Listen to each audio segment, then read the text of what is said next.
pessoal, estamos em mais um episódio do Náutica Além do Mar, podcast da Marina Itajaí, diretamente aqui da sala da diretoria com esse visual lindo da Marina. Estamos aqui com a nossa querida Lari. Olá, Carlos, eu estou aqui com o Carlos, diretor da Marina Itajaí, realmente nesse visual maravilhoso. E o programa Náutica Além do Mar, o nosso podcast, ele tem como objetivo desmistificar o mundo das águas, ou seja, mostrar como esse mundo das águas é tão abrangente que as pessoas podem participar, podem se envolver, e esse é o nosso grande objetivo. Por isso, nós estamos com dois convidados hoje muito especiais que demonstram que o mundo das águas não é só lazer. E que também envolve muito a questão econômica, né, Carlos? Eles que foram talvez um dos pioneiros aqui na nossa região na parte da vela. Incrível. Tiveram veleiros desde Balneário Camboriú, ali quando nem tinha marina, nem tinha nada, a gente soube agora nos bastidores. Mas vamos apresentar aqui. Exato, Sandro Marim, muito bem-vindo. O Rogério Marim, dois grandes empresários, diretores da Tech Trade, também são fundadores do Sindicato das Empresas de Comércio Exterior. E também eles são especialistas na área de administração, marketing e, claro, comércio exterior. E clientes da Marina. Clientes da Marina e também apaixonados pelo mundo da vela. Muito bem-vindos, muito obrigada pela presença. E eu gostaria, claro, estou muito curiosa em saber como que começou essa paixão pela vela. Rogério, quantos anos você tinha? A gente tem até uma foto aí para demonstrar como vocês começaram nesse... A foto, na verdade, quem aparece na foto é o Sandro. Ah, o Sandro. Vocês estão pequenininhos, né? Sim. À frente do barco ali, o bugre é um Não, era um Day Sailor. Um barco de 17 pés, se não me engano. E tinha nessa foto, tinha 10 unidades, né? Na rua 2450, para quem conhece um pouco de Balneário. Em Balneário Camboriú? Se olhar a foto, vai ver que não tem quase nenhuma construção aí na rua, né? E hoje está cheio de prédio. Bem, a gente começou no mar meio por acidente. Nós somos nativos do Rio Grande do Sul, embora sejamos catarinenses de coração. E a gente veio para cá muito cedo, na época da repressão militar. Meu pai teve um problema político no Rio Grande do Sul, e a gente teve que sair de lá meio que fugido. E a gente era muito novo e acabamos em Balneário Camboriú. Então a gente começou a velejar e a aproveitar mais o mar, na época que não existia nenhuma infraestrutura, nem em Balneário Camboriú, nem em Itajaí, para lazer náutico. Né? A gente colocava o barco na arrebentação, na praia, a gente entrava e saía pela praia mesmo. Não, nem pelo rio, então. Dependia do barco. Com o Day Sailor a gente colocava direto no mar, porque era um barco menor.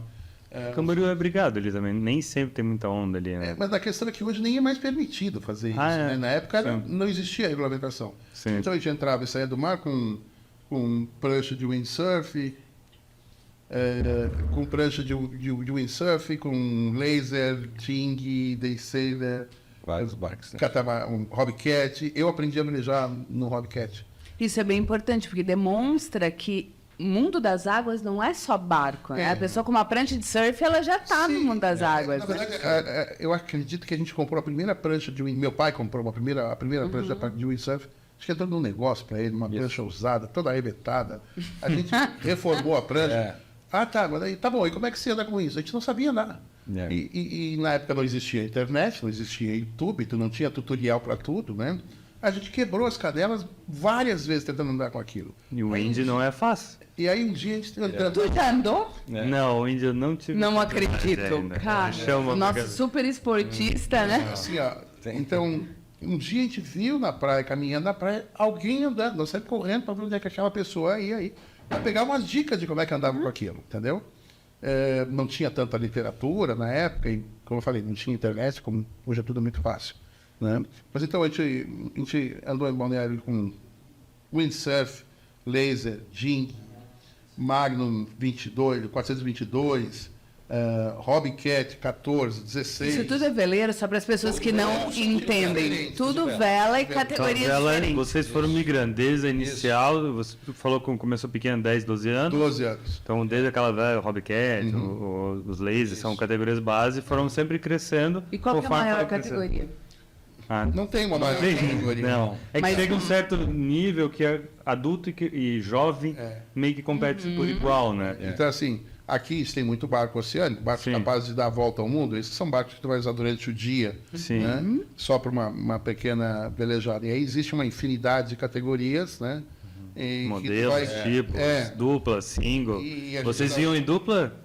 Irmãos Às de vezes dupla? sim, às vezes sim. Às vezes não. Ou competiam um com o outro?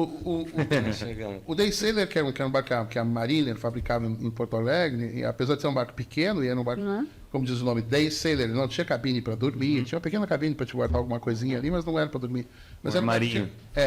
era um barco que tinha capacidade para 6 pessoas. A gente brincou muito com os amigos. A gente, assim, e tinha verões que o programa de todo dia era velejar. E qual que é a sensação, para que as pessoas entendam, quando vocês entram numa embarcação?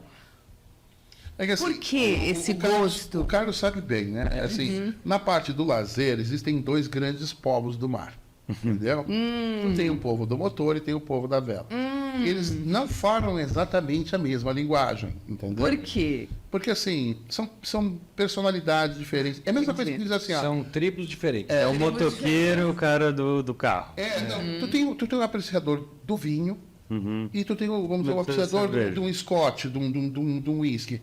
Embora um eventualmente vá provar e até use de vez em quando, tome de vez em quando, o forte de um é uma coisa, o forte de outro é outra coisa, né?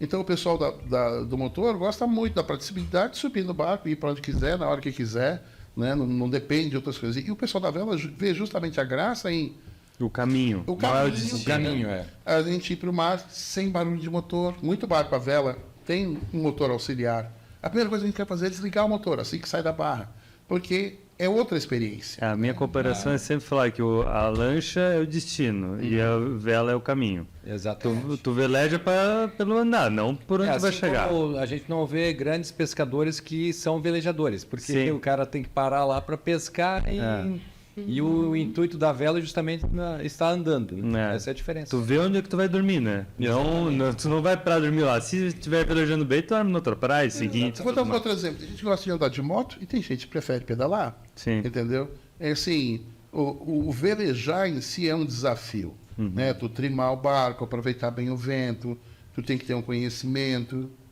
Nós que velejamos, nós achamos que o barco a vela é muito mais seguro do que um barco a motor. Entendeu? Teoricamente é. Nós nunca ficamos sem gasolina, entendeu? É. Então, E não vira. Sim, E veleiro não vira. E uma regra assim. Não que- vira? Não, vira, mas desvira. Exatamente. Mas assim, ó, uma regra que a gente aprende bem cedo, que já passou por alguns percalços no mar, né? Olha, o tempo está ficando feio, a coisa vai ficar feia. Vai dar tempo de chegar com folga num lugar abrigado? Então vai. Tá na dúvida se vai chegar a tempo? Então faz o seguinte, te afasta da costa. A costa é muito mais perigosa do que o mar para um barco. É na costa que estão todos os perigos. É uma pedra escondida, uma corrente que te joga no fora do canal, que te joga nas pedras. Se tu está Uma longe da rede. praia, uma rede. E se tu está longe da costa, tu está muito mais seguro. Sim. Tu vai balançar muito, mas afundar um veleiro é coisa muito difícil. É. A maior parte dos veleiros hoje em dia tem flutuação positiva. Tu pode fazer um furo no casco, ele é cheio de espuma, ele não vai afundar.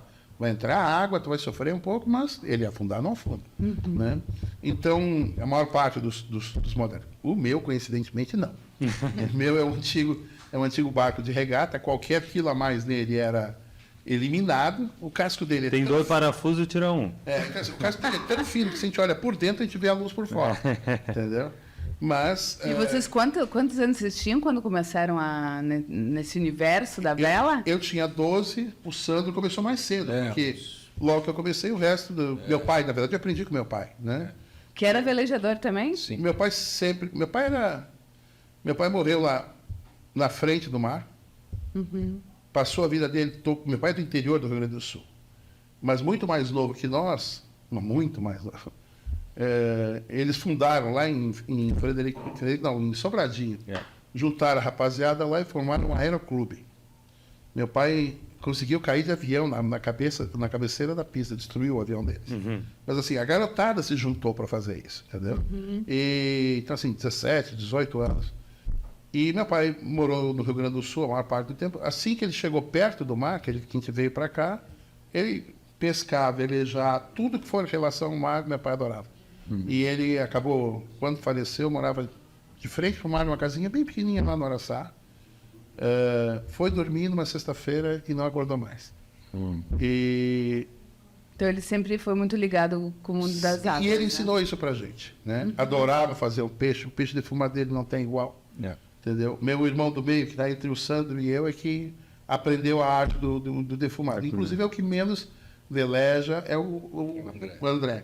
Mas na nossa família todo mundo veleja. Meus filhos aprenderam bem mais cedo aqui em Itajaí mesmo, aqui na ANE, Associação Náutica Itajaí. E vocês também têm umas características, vocês gostam de velejar à noite, né? Aí uma história um pouco antiga, ela vai até um pedaço, né? A gente é do tempo em que o Baturité era o Baturité. Né? E o único programa que existia, o maior programa da noite de Santa Catarina, na verdade, não era só Balneário Camboriú. Era o Baturité. Era o Baturité. Quem não foi no Baturité? Lógico. Então, assim, o pessoal vinha de Blumenau, de Florianópolis, e sábado à noite era Baturité e pronto, né? Era aquilo aí. E a coisa era tão inicial que não existiam marinas, né? A gente, nessa época, já usava não mais o Day Sailor, a gente usava o OD-23, que é um barco maior, cabinado e tudo, mas não tinha onde guardar. Então a gente colocou uma poita no rio, né? Meu pai fez isso. No Rio Camboriú. No Rio Camboriú. E o barco ficava... Lugar tranquilo, que hoje tu imaginar botar uma poita ali... Não, era no meio do canal. Bem no meio. Né? A gente fez amizade, claro, com os pescadores ali, né? Colocamos uns sinalizadores luminosos. refletivos, né? Sim. Porque de noite tinha muito trânsito, de madrugada de barco de pescador. De vez em quando apareceu uns arranhão no casco lá, mas era normal. E... Tinha uma lanchinha que fazia o traslado ali também. Botinho. Tinha. a gente tinha um botinho, a gente remava, de vez em quando a gente usava uns botes de plástico, furava, Da barra, no meio do rio. Sei. Mas de qualquer jeito. E aí, em algumas noites, a gente tirava o barco da poita e atrás do rancho, não do Baturité, mas Do rancho do Baturité. tinha um caizinho Pagodão. pequenininho ali. A Isso. gente não podia deixar o barco ali o tempo todo, mas a gente conversava com eles, não, a gente vai deixar aqui umas horas aí. Então a gente colocava o barco ali no ninguém mexia. Na Não época, tinha cerca, muro, nada. Precisava de ninguém mexia. 2 defensas e 2 cabos. É. E pronto. Deixava ali, a gente ia para o Baturité, saía do Baturité 3, 4 da manhã, pegava o barco, saía pelo canal, que a gente conhecia muito bem, e ia velejar. Porque velejar à noite, quando tu conhece o lugar, tu conhece os perigos do local. E à noite, geralmente, o mar é muito calmo, especialmente no verão, a gente não fazia isso no inverno. Né? E então, a lua no mar à noite é uma coisa maravilhosa. Uma lua cheia, com uma noite clara, a lua reflete na água, parece que a água é prateada. Acho que quem tem até umas imagens vai estar passando aí enquanto a gente fala, vai estar Na passando. verdade, a as imagem que imagens. está aí não é dessa época, que a gente não sim, tem sim, imagem sim. boa dessa época. Sim, mas só para refletir a A sensação. experiência, né? Essa é de quando eu fui buscar, essa que deve estar aqui, é de quando eu fui buscar o Nômade em Angra. E Só para as pessoas entenderem, depois de todas essas experiências e essas histórias, hoje vocês têm um veleiro chamado Nômade, Nômade. que inclusive está na Marina Itajaí. Há mais de ano já, né? sim, Quanto tempo está na já Marina? deve estar com uns 2 anos. 2 anos. Está aqui. E eu já puxo o gancho para perguntar para vocês que também são 2 empresários do comércio exterior. Tu mora um pouco no Brasil, um pouco nos Estados Unidos, né? Rogério, na região de Orlando. Isso. Qual é a visão de vocês sobre o mercado náutico? Tu até fez um comparativo com a Austrália, né? O mercado náutico Brasil, ele tem um potencial incrível. Assim, ó, do ano passado para cá, ou de 2 anos para cá, o Carlos deve saber, tem um imposto que é especialmente cruel com o material náutico, que se chama IPI. Tá? Porque o IPI é o rei de todos os impostos, ele está sentado em cima de todos os outros, ele incide sobre todos os outros. Né? E também muitos estados têm uma visão de que o lazer náutico é para rico. Sim. Né? Então, o que o nosso governo faz? O nosso governo supertributa o bem náutico, o equipamento, o barco, tudo é muito tributado. Até porque muita coisa é importada e eles têm essa dificuldade de entender, né? Uma capa de vela, não é às vezes para um alto luxo, mas precisa da capa da vela. Uma vela, precisa da capa a vela própria, a produção de vela tem poucas, a maior parte é importada. Assim, os tecidos bons, né? Os bons materiais para fazer uma vela, eles não têm produção nacional. Né? Eu sou do tempo que a gente velejava com vela de Dacron mesmo, né? Era que tinha. Mas hoje em dia tem Hoje em dia, Kevlar, mais de 500 materiais. né? tem um material lá que eu até estava conversando, só tem produzido na Índia, é um negócio super difícil de achar hoje em dia. Assim, ó, mas então, são materiais com mais tecnologia e a gente não tem escala para produzir no Brasil. E, na verdade, hoje é um pouco diferente, mas a questão de 20 anos atrás, por exemplo, a indústria náutica argentina era muito maior que a brasileira. Sim. Por quê? O governo brasileiro entende que o barco, o lazer náutico, é supérfluo, é coisa de rico, né? Então tributa muito no PIS, COFINS, ICMS. Temos muitos produtos nossos que têm pago em ICMS de 25%, né? E também tem muito IPI. Ao Tem- todo, tem como estimar em percentual para que as E pessoas... quero só lembrar, o Carlos mencionou a questão do imposto de importação. Muita gente diz assim, mas tem que pagar imposto de importação para não competir com o nacional, proteger o nacional. Todo produto que é importado paga imposto de importação e depois todos os nacionais em cima. Ele não paga só o de importação, ele paga primeiro de importação e sobre essa base do valor de fora, mais o imposto de importação, frete e valor do imposto de importação, aí começam a incidir todos os nacionais. É. Então, nenhum produto importado paga menos imposto do que o nacional, paga muito mais. E no caso da vela tem um problema, porque hoje, assim, contar nos dedos quantos produtos... Em uma mão, acho que dá para contar nos dedos de uma mão quantos produtores de vela tem no Brasil. Sim. E de referência mesmo, eu só Dois. conheço um. Conhecer mesmo, só conheço um, que é a Delta.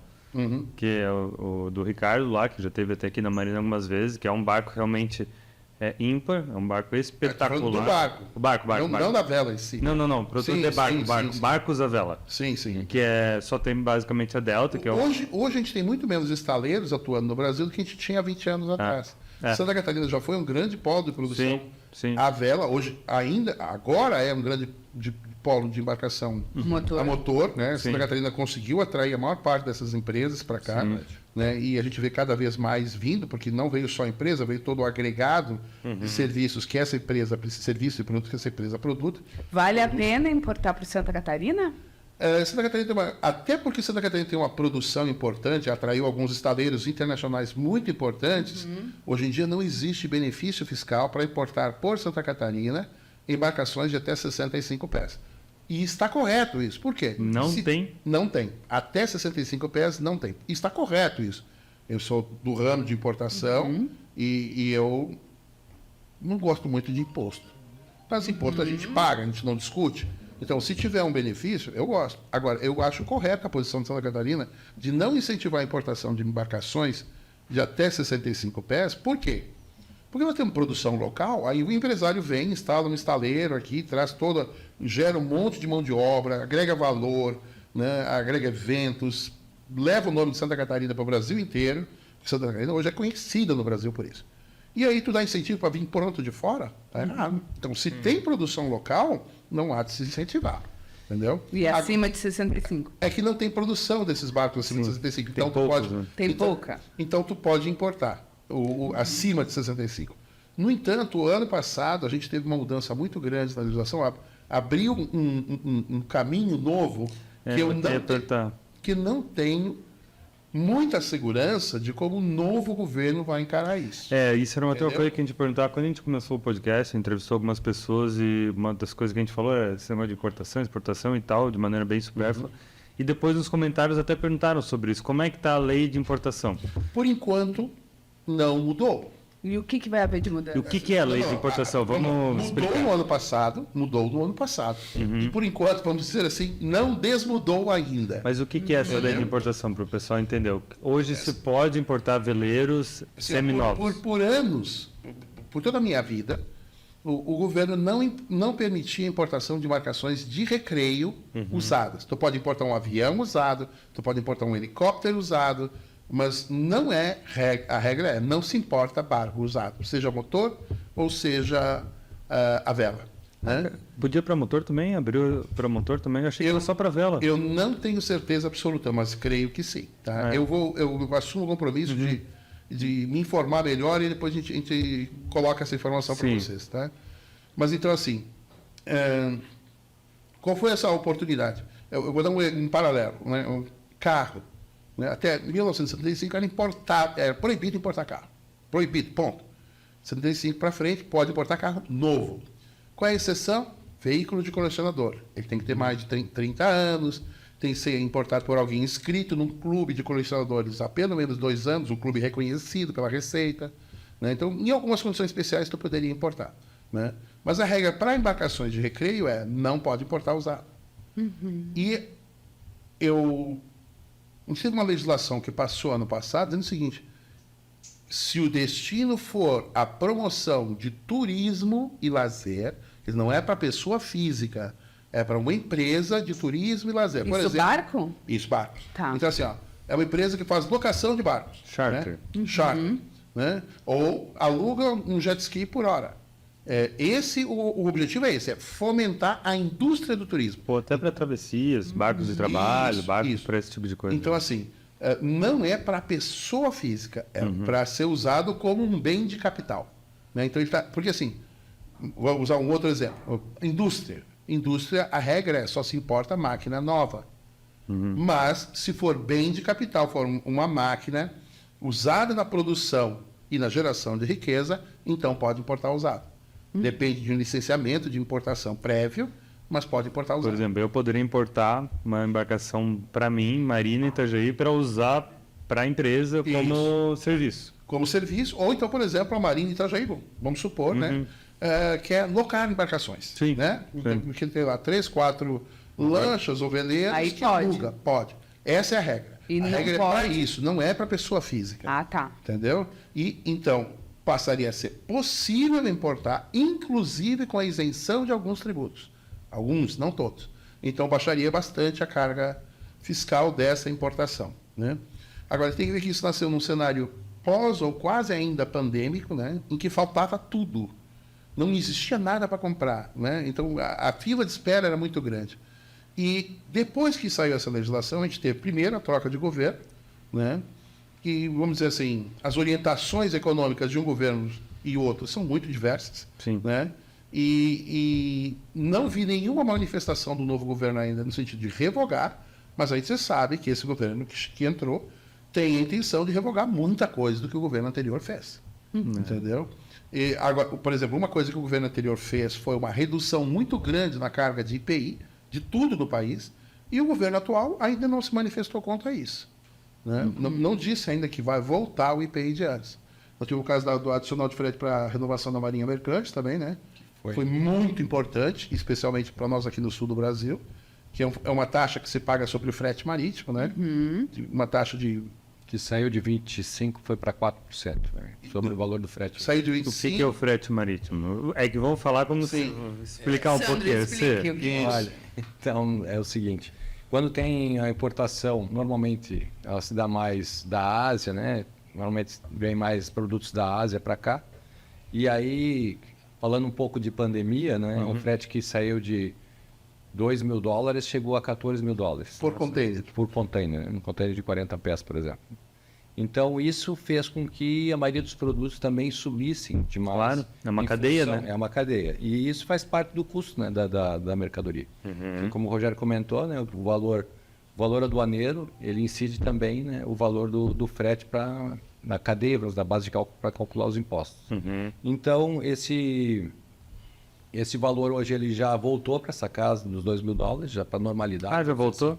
Já voltou. E também tem uma série de fatores externos, né? Teve o canal do Suez que foi trancado. teve tem vários- vários Que foi problemas. uma semana, 2. Enfim, né? teve várias, vamos dizer assim, supostas, né, explicações para o inexplicável. Né? Nada sobe de 2.000 para 14 Nós temos que lembrar que essa indústria do frete ela é dominada por 6 ou 7 empresas no mundo inteiro. no mundo inteiro. E essas empresas têm uma facilidade muito... Todas se conhecem e têm uma facilidade muito grande. Não que eu esteja afirmando que isso acontece, né? Mas vamos dizer o seguinte: se 3 empresários de posto de gasolina de Itajaí se encontrarem para tomar um cafezinho, vai ter alguém que vai tirar uma foto e vai acusar eles de cartel. Claro. Certo? De cartelização. Bem, esse pessoal, cada um pega o seu jato, vão para uma ilha no meio do nada, sentam lá e tomam um cafezinho, sabe? E eles combinam muita coisa, a verdade é essa. Então, assim, a pandemia foi embora tenha um fundo de verdade, realmente houve uns arranjos da cadeia logística internacional, né? Logo que saiu a pandemia, todo mundo achou, não, o consumo vai cair. Então, todo mundo parou de comprar. Dali, de produzir também. e dali 3, 4 meses, o pessoal começou a notar, não, tá bom, mas caiu um pouquinho, mas o pessoal continua consumindo, o pessoal ainda tem que comer, né? E aí, quando todo mundo notou que precisava comprar insumo, todo mundo resolveu comprar ao mesmo tempo, né? E aí, faltou espaço nos navios, o frete subiu muito, a gente ficou muito tempo nessa situação, mas a gente entrou nesse assunto por causa do adicional de frete para a renovação da Marinha Mercante. Como ele é percentual, quando o frete de um container sai de $2.000, e vamos aplicar aí o percentual que era antes de 25%, então isso implicava no adicional de frete Marinha Mercante de $500. Quando esse frete vai para $14.000, o adicional de frete Marinha Mercante sem o governo fazer nada, ele não gastou nada para isso, foi para $3.750. Então a receita E o do navio governo... vem pouco container. E a receita Todo disso tá? foi assim extraordinária, né, para o governo e para todo mundo. Então o valor isso refletiu diretamente, vamos dizer assim, no preço dos produtos na gôndola do supermercado.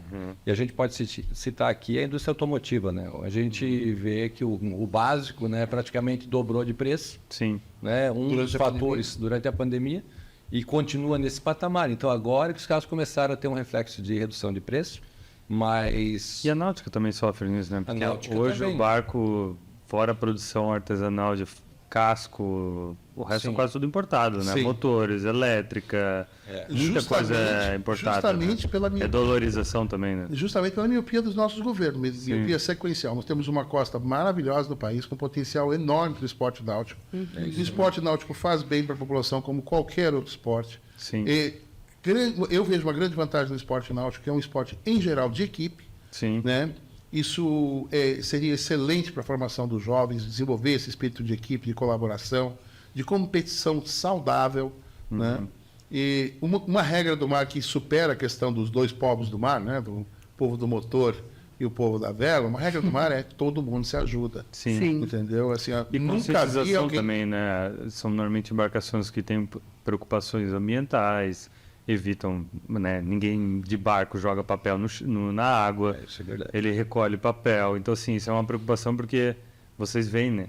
Quem tá no mar, quando tu tá navegando, para num lugar e vê um saco plástico, tu fica A gente junta. pé da vida, né? A gente junta. Independente se tu é lancheiro, jet ski ou isso aí. caiaque. Quem está no mar ama o mar. Entendeu? Eu mencionei mais cedo o meu pai que morreu na frente do mar. Por pedido dele, a cinza deles nós jogamos no mar. Ele pediu. Entendeu? Então, assim, quem está perto do mar, quem está no mar, ama o mar. Então, quem ama, cuida. Né? Então... E na opinião de vocês, Sandro, o que você acha que seria um cenário ideal? O que o governo deveria mudar para melhorar essa questão do mercado eu náutico? vou mudar... Desculpe, Sandro, eu vou te interromper de novo. Eu vou mudar essa pergunta. A culpa é nossa, não é do governo. Ah, ótimo. A Então, culpa é nossa. Eu há muito tempo falo... Por quê, Rogério? Que eu sou presidente do Sindicato das Empresas de Comércio Exterior aqui. Eu também sou conselheiro da Câmara Brasileira de Comércio Exterior. E em vários fóruns eu digo, a culpa é nossa. Primeiro que o governo que está aí, e todos os outros que os antecederam, não estou falando desse em especial, todos os governos fomos nós que os colocamos lá. Entendeu? Então não pode dizer assim, o governo isso, o governo aquilo. Nós colocamos eles lá. E assim, se nós como sociedade, nós como empresários, nós como, talvez, uma camada da população com um pouquinho mais esclarecimento, se a gente não pressiona esse governo para ele mudar, não podemos culpar o governo. Nós é que somos culpados disso. Nós temos a obrigação de mostrar para o governo que o mar não é coisa para rico. Sim. Que o mar tem um potencial enorme, que tem um potencial enorme gerador de emprego, toda a indústria náutica, toda a cadeia náutica. Carlos, você vê aqui quantos serviços agregados tem aqui ao redor da Marina. Né? Sim, ó, a gente a chega... própria Marina impactou bastante, né, no desenvolvimento. Sem mundial. considerar funcionários da Marina, funcionários dos restaurantes.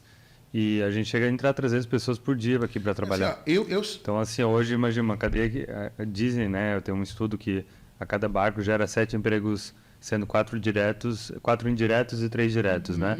Então, assim, eu tenho hoje, em média, 250 barcos aqui dentro. Olha quantas vidas dependem das embarcações aqui, né? Vocês são daqui, tu tá até comentando como a Marina teve essa mudança nesse visual, né? E na economia, como na um todo, economia. né? Assim, ó, Carlos, eu vou dar alguns exemplos. Assim, como eu coloquei, o meu barquinho é um atleta aposentado, entendeu? Ele é um barco de regata de 20 e poucos anos atrás. Sim. Então, ele precisa de manutenção. Sim. É o motor, é elétrico, e cada uma dessas coisas eu contrato uma pessoa diferente. Sim. Um é o eletricista, o outro é o mecânico. Não, agora foi o rotor disso, não sei o quê, agora tem que trocar aquela. Eu estou sempre contratando gente para manter o barco. Preciso trocar a capa do meu lazy jack, então eu já estou falando com a outra senhora, não sei o quê. E também tem outra questão aqui da Marina, que são os restaurantes. Né? Eu tenho barco aqui há algum tempo, eu realmente não conhecia bem a Marina antes disso. Né? Hoje sou um grande frequentador e apreciador aqui do Zephyr. Faço um monte de reuniões de trabalho aqui. O pessoal, todo mundo gosta. Eu venho para cá no final de semana, tô sempre lotado. E o que isso movimenta, Entendeu? né? Só a tua reunião movimenta. E a gente está com um restaurante novo aí lançando, vai ser o Brasileiro. Carlos, anuncia aqui em primeira mão. A gente vai estar com o Brasileiro ali, a gente já fez alguns anúncios, ele tá, até quem for ver aí no fundo, eles estão a toco de caixa aí para finalizar para o boat show que a gente vai fazer, estão Mais uma trabalhando. atração aqui Mais uma na atração. Marina. Mas é muito quem também está falando, você tinha comentado da Austrália e tal também, mas a Marina, ela sempre movimenta o entorno. A gente estava algum tempo atrás conversando, até teve um falecimento ali na minha família, e a gente estava conversando, ele foi um dos grandes incentivadores ali de construção desse complexo e tal, falou que era uma coisa... Seu Álvaro, ele foi um dos grandes incentivadores a fazer, realmente investir aqui.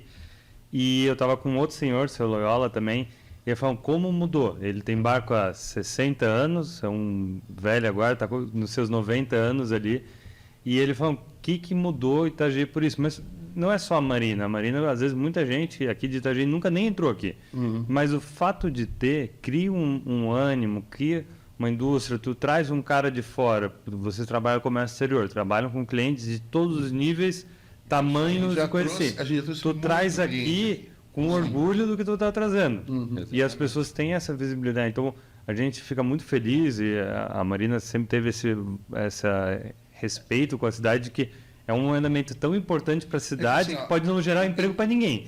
Mas o coletivo ao redor, ele movimenta uma cadeia muito grande. Uma grande diferenciação entre a Marina e o que a gente tinha antes, que eram os yacht clubs. O yacht club era um negócio fechado, meio elitista, não sei o quê, botava até meio pode entrar, não pode. Não, a Marina, apesar de ser um empreendimento comercial, que tem aqui alguns vamos dizer assim, usuários, né, mais frequentes, que são quem tem as embarcações aqui, mas ela é franqueada para a cidade. Você pode entrar aqui. Sim. Aí, entrando aqui, tu encontra um ambiente agradável, bem cuidado, seguro. Quer dizer, eu posso sair daqui às 11 da noite, vou chegar aqui mais tarde, num dia, no final de semana, que os restaurantes estão abertos ainda, eu não tenho medo de chegar aqui. Não tenho medo de levar uma pessoa até o carro, porque o carro está estacionado aqui dentro. Então, assim, tem todo um aparato ao redor que uma vista maravilhosa, entendeu? Com um local agradável. Eu tenho, não trouxe para cá, mas eu tenho centenas de fotos, e eu adoro preto e branco. Eu tenho centenas de fotos da cidade que eu tirei daqui de dentro. Eu gosto de tirar as fotos do cais. A gente pode até botar umas imagens aqui. Eu não trouxe nenhuma dessas. Mas depois a gente passa e complementa na edição e a gente bota algumas imagens. Eu amo preto e branco, e a gente tem um cenário lindo para preto e branco aqui na Marina. É um lugar agradável. Eu gosto de sentar no mole lá e ficar tomando um cafezinho lá em cima. Ainda bem que nunca me botaram para correr de lá. Mas eu adoro. E vocês, como comércio exterior, você tem uma empresa disso, uma empresa grande que faz exportação para muita gente. Hoje Itajaí é importação e exportação. Né? E Itajaí é um polo de exportação e importação de comércio exterior muito grande no país até, né? Hoje é um... Como é que é? Qual o peso de Itajaí na parte de exportação em geral, assim? Na realidade, assim, Santa Catarina, já há mais de 20 anos atrás, ela iniciou um incentivo basicamente na importação, onde está o nosso maior foco, vamos dizer assim. Então, através desse incentivo que começou no ICMS local, o estado inteiro se profissionalizou muito, né? Tanto na questão logística, na questão do despacho aduaneiro, liberação de carga com velocidade, segurança. E hoje a gente tem 5 portos que são ativos aqui, né? Evidentemente que teve essa paralisação no porto de Itajaí aí também, que, vamos dizer assim, de certa forma, tirou um Esperamos pouco de, que resolva tirou também um o pouco de quanto carga Sim. no município também, né? A gente, isso, reflete diretamente na questão econômica do município, né? Mas nós hoje somos responsáveis por 28% do ICMS estadual. Não. Só a parte de comércio exterior, Vamos mudar teu número, são quase 40. quase 40%. Né? Eu tive reunido com o Cleverson, com o secretário da Fazenda, semana passada, e esse número está perto de 40. Então, Quase 40% da arrecadação do CMS de Santa Catarina está ligada ao comércio exterior. isso. E com relação ao país, isso representa o número... Santa Catarina foi um dos estados que mais cresceu em comércio exterior no Brasil. Santa Catarina é vocacionada para comércio exterior em função da situação dos portos. Somos o único estado que tem 5 portos ativos. Economia das águas. E a gente tem formação de pessoal aqui na Univale, né, de comércio exterior, de logística. E a gente reúne tudo isso próximo do grande centro de consumo de São Paulo, do país que é São Paulo, mas não estando em São Paulo. A gente não tem o custo de São Paulo. E a gente tem mão de obra, na média, muito melhor formada que São Paulo. Temos um custo operacional menor do que São Paulo. E vocês operam hoje todos os 5 portos do estado? Muito Mas, difícil operar em Bituba. De vez Em em Bituba, quando, um Bituba é menor, né? Mas em Bituba hoje está com dificuldade. Tem navio esperando em Bituba. Em Bituba sempre foi muito, mas ele é muito dedicado a algumas cargas específicas. sim, sim. Né? Mas Nos grãos, mais- acho que também lá é.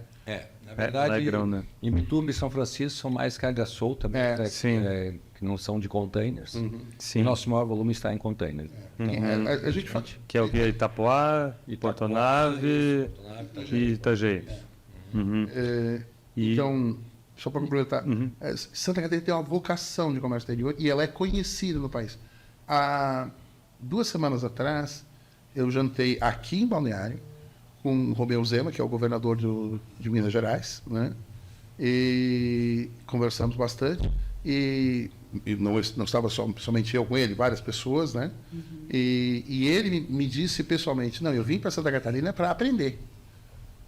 Vocês, Santa Catarina, são um estado que qualquer estado brasileiro queria ser. É. Então, eu vim para aprender. Foi o que o Romeu Zema disse. Entendeu? E, pelo que eu sei, tem feito uma excelente gestão em Minas Gerais. Né? Sim. E mesmo assim, ele, com toda humildade, já conversei com o governador de vocês, admiro muito Santa Catarina, admiro as soluções que vocês encontraram, acho uma enorme vantagem para vocês não terem nenhuma grande estatal nacional aqui dentro, não tem nenhuma Vale, não tem nenhuma Petrobras, que acaba desviando e desvirtuando. Vocês conseguiram crescer com o que vocês têm. Entendeu? E o que eu mais... né? Não depende de nenhum setor específico. E o que eu mais admiro aqui é a cultura de trabalho que vocês têm em Santa Catarina. Isso são palavras de. Tá? Então, como eu disse antes, eu nasci no Rio Grande do Sul, mas sou catarinense de coração. De coração. E quando mencionou que eu moro um pouquinho aqui, um pouco nos Estados Unidos, porque meus filhos estudam lá, a gente acabou indo para lá para eles estudarem lá.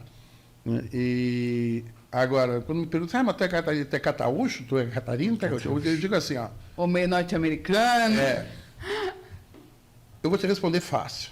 Tajiense. Eu vou ser enterrado em Santa Catarina. Isso responde a tua pergunta? Eu vou ser enterrado aqui.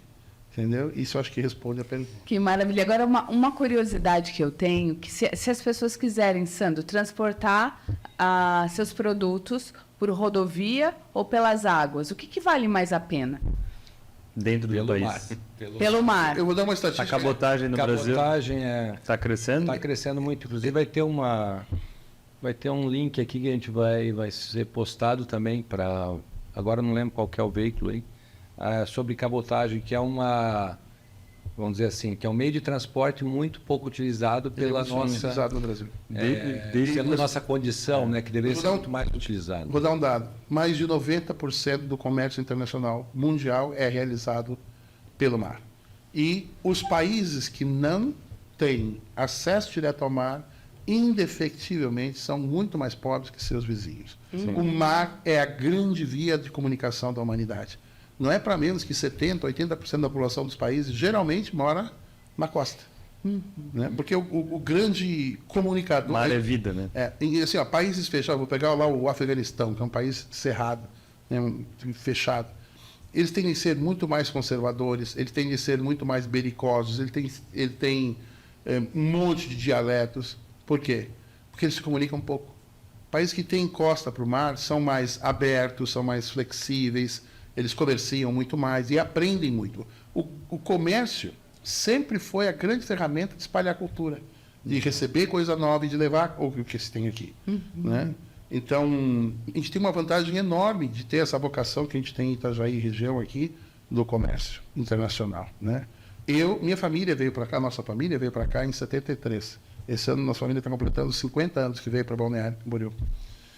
E 50 anos atrás, a gente tinha uma imagem muito diferente de Itajaí. Itajaí era um porto basicamente pesqueiro. Até né? não muito tempo atrás, na verdade. Muito recente. Mas, esse movimento. em função do nosso trabalho, eu e o Sandro, a gente viaja muito, né? No Brasil e fora, com foco em comércio, quer dizer, visitamos muitas cidades portuárias.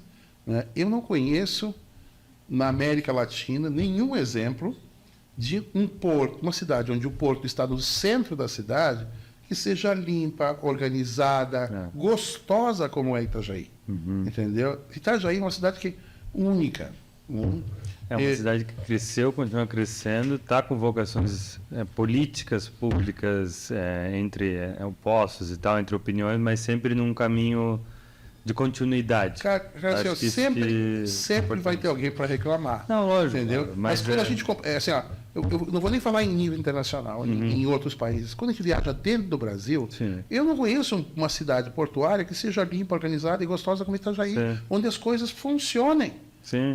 E aqui, assim, ó, apesar de nada ser perfeito, no geral, a qualidade de vida itajaiense é muito espetacular. boa, saúde é boa, educação é boa, nosso índice de crime aqui, comparado com outras cidades portuárias, é baixíssimo. Sim. Entendeu?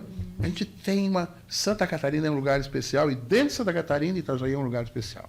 Entendeu? Eu gosto de tudo na região. Quando a gente era pequeno, tinha uma imagem diferente de Itajaí.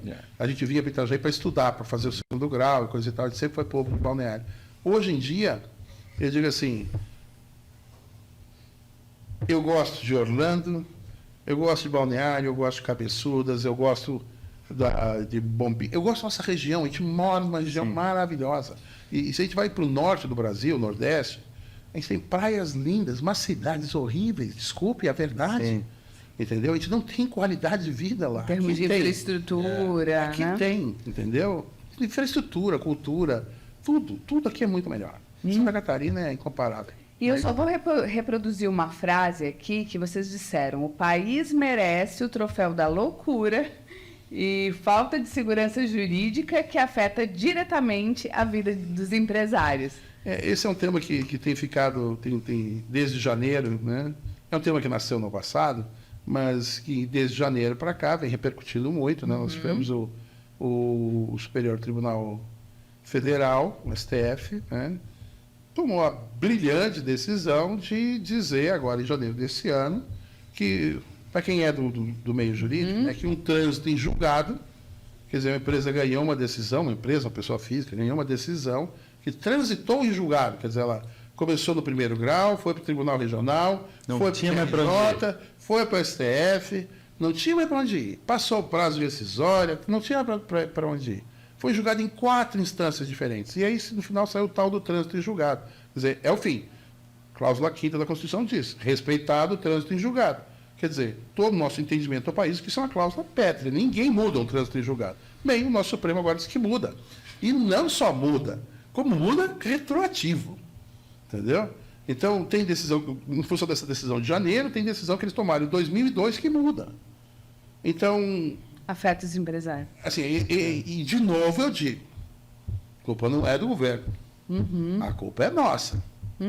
Porque nós temos que pressionar. Empresário, povo que não se organiza, particular com o governo, está condenado assim, a mesma coisa que diz assim, ó, eu moro no 202, não vou na reunião do condomínio. E depois reclamo que eles colocaram mais uma cota extra, entendeu? Ou que agora não pode mais colocar bicicleta na garagem. Não pode entrar com o pet no elevador. Mas tu não foi na reunião? Então não pode reclamar. Então, assim, a gente tem que se organizar. A gente precisa muito. Eu mencionei antes a questão do Sinditrade. Quando eu montei a Tech Trade em 2006, a primeira coisa que eu fui procurar era a entidade de classe. E não tinha uma entidade de classe de traders. Então a gente juntou um monte de empresários aqui da região, fizemos 20 reuniões preparatórias, tudo além daqui, de lá. Devo muito para o Raciel, Sim. que hoje está morando nos Estados Unidos, tá? que era da Sul Partner, né? Sul Partner, Então, ele me ajudou tremendamente. Devo muito para o seu Ademar Avi, já falecido, né? Um amigão que era presidente da Intersindical na época. Sem a Raciel e sem Ademar não existiria a Sinditrade, porque eles levaram a gente na mão, assim, eles sabiam mais. Então a gente criou a entidade de classe. Para quê? Porque é melhor a gente articular com o governo como entidade de classe e não como CNPJ. Nunca se vai a uma reunião com o governo sozinho, sempre leva uma testemunha. De preferência, mais de uma. E cada reunião, testemunha diferente. Por quê? Porque sempre vai ter um espírito de porco para falar que tu foi negociar um favor pessoal. Então tu vai lá, então a gente vai na reunião, enche a sala, tem um monte de gente do governo, tem fotógrafo, e divulga tudo que foi falado na reunião depois, como vamos fazer semana que vem agora sobre a reunião que nós tivemos na semana passada, entendeu? Com a Secretaria da Fazenda. A gente tem muitos temas aí importantes e complicados, alguns desafiadores que desafiam um pouco, ou que colocam alguns riscos nessa situação de Santa Catarina, em especial a questão da reforma tributária. Se os estados abrirem mão de independência sobre legislação tributária, eles estão mortos. Sim. O que Brasília quer é uma legislação única para todos os estados, para colocar um cabresto em todo mundo, E aí complicou a vida. e fazer uma regulamentação de CMS que só vai interessar para São Paulo. Sim. E vai ser imposta a todos os estados. Então, a gente tem que juntar uma frente de senadores, principalmente, para impedir que isso aconteça. Tem meia dúzia de estados interessados, mas a maioria, aquele povo lá do Nordeste, reza pela cartilha de Brasília. E isso é um perigo. Mas, bom, esse assunto é Demais. uma próximo podcast. Tenho sabe? certeza que vocês vão voltar novamente, né? Porque se deixasse, a gente ficava aqui, né? Eu tenho Agradeço, Sandro e Rogério, pelo tempo, pela disponibilidade, pela aula também de conhecimentos. Eu vou citar só a última coisa, Claro. de embarcação, né? Porque eu acho que é uma coisa que merece citar aqui, se já não falaram em outras oportunidades, é a questão do foil, pelo menos na vela, ela fez uma completa diferença. A gente vê aqui a velocidade que os barcos chegam aqui, né? Que a gente na The Ocean Race. Ocean Race, né? Então, o foil é uma coisa relativamente recente, né? E que criou uma outra, vamos dizer assim, uma outra dinâmica para a vela. Sim. Né? Até, claro, barco a motor também usa e tal, mas nem especificamente num barco. Nas embarcações a vela, a gente vê hoje, né, que começou lá, a gente tem kitesurf, windsurf, wing, agora não tem nem mastro na prancha, e todos eles com um foil. Que aí, claro, na hidrodinâmica não tem nenhum tipo de arrasto e tal, e a velocidade ela triplica, vamos dizer assim, né? Temos produtores brasileiros produzindo, inclusive. Temos a MCP em São Paulo. Temos até um barco aqui deles que já é produzido com foil. Um foil. Não é o foil de alta Performance. é um foil de performance esporte recreio, de lazer, mas é para diminuir arrasto e ganhar mais. Ele não vai tirar o casco da água, mas vai diminuir muito o arrasto. Isso, ele chega, ele tira o peso do casco. E diminui o deslocamento. Diminui o deslocamento, exatamente. E é um barco grande, quase 70 pés, e navega como se fosse um de 40, 50. Mas vocês têm novidade no esporte para trazer para o Brasil? Não, é que está começando a chegar, tem bastante gente, principalmente dessa parte, né? Eu velejei um pouco de windsurf, kite também.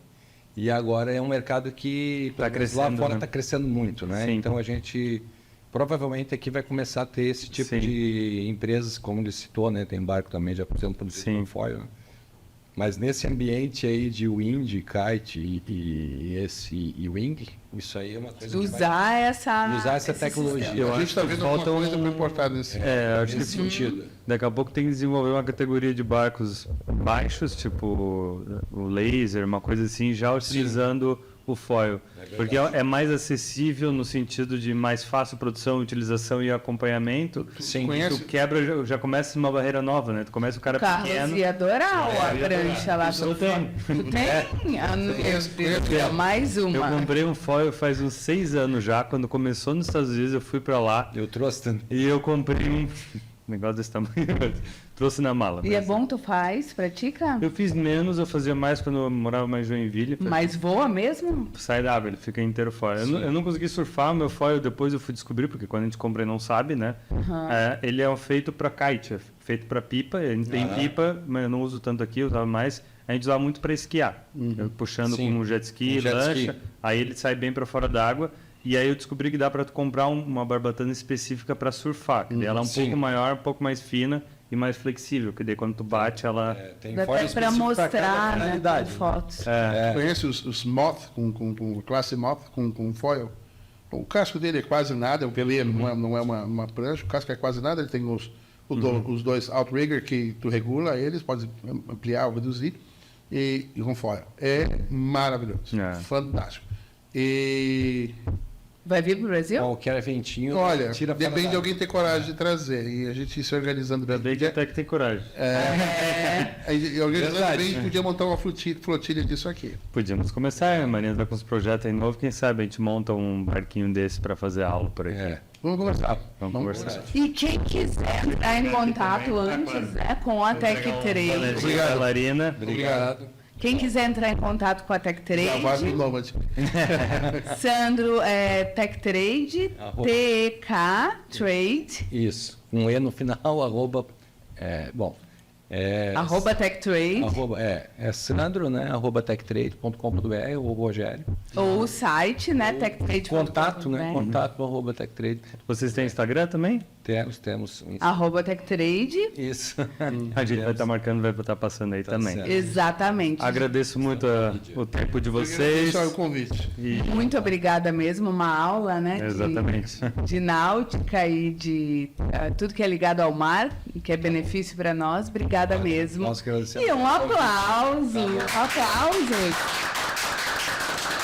Obrigada, gente. Muito obrigada mesmo. Se deixar, Carlos, eu falo até. Ai, se não tivesse outros convidados, a gente